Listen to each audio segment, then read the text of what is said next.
A chase that brought me here.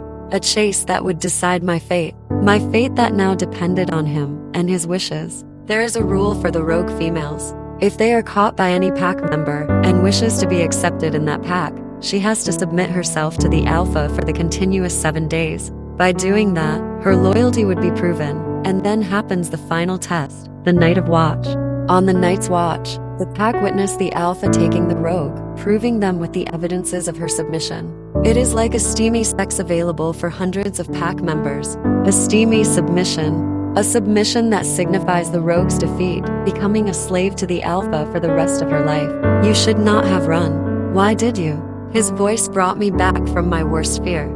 Sleeping with my brother, spending a night with him, having his manhood inside me, corrupting me like a man could never. I wanted to, I exclaimed, and he leaned in even closer. His lips almost brushing over my lips. No, little sister, you ran away because of me, right? He whispered, and my lashes felt heavy, feeling hard to stay open. I immediately placed my hand on his chest, pushing him away. But he was 100 times stronger than me, a lot more powerful, right? He asked again, his fingers cupping my hip, grinding me into his belt. A soft whimper escaped my lips. You're wrong, I whispered, but the words sounded hollow, even to me. He pulled back slightly, teasingly, his dark eyes searching mine, and for a brief moment, the amusement faded, replaced by something deeper, something more dangerous. Am I? He glided his finger around, cupping my chin in his hand, forcing me to hold his gaze.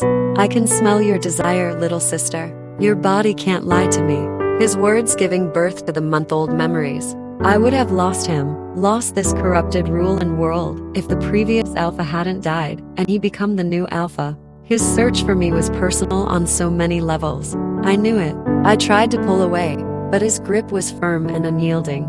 His touch was possessive and claiming, and it made my pulse race with a mixture of fear and something else I didn't want to name.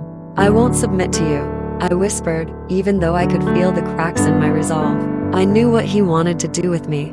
Now, why? He asked, holding my gaze, touching me somewhere he shouldn't, on my hips. But he knew a lot more than me. He was 9 years older to me. He knew how to do this.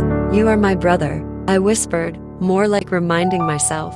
His scent consuming me uncontrollably, ripping my resolves bit by bit. He leaned in closer immediately, his lips barely an inch from mine. We'll see about that, he murmured before closing the distance between us, his mouth crashing against mine with a fierce intensity that stole my breath. The claim was rough and demanding, but only lasted for a second. He pulled back and stared back into my eyes. My lashes fluttered with disbelief. Did he just kiss me? Just like that? My lips curled in to taste the cigarette smoke. Let me go, please, I whispered in a pleading voice.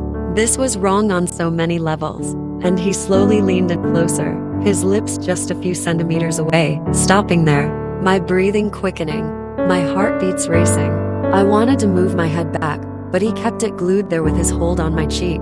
How about you kiss me for a split second first?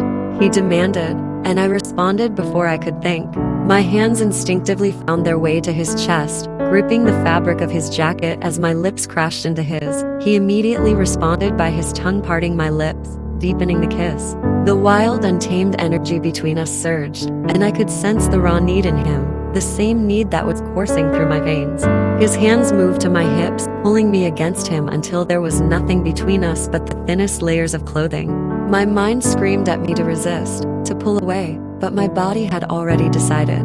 I was melting into him, surrendering to the overwhelming heat of his touch, the intoxicating pull of his dominance. You feel it too, don't you? He growled against my lips, his hands sliding up my back, leaving a fire trail in their wake. This bond between us, you can't deny it. I gasped as his lips trailed down my neck, his teeth grazing my skin in a way that sent a shiver of pleasure racing through me.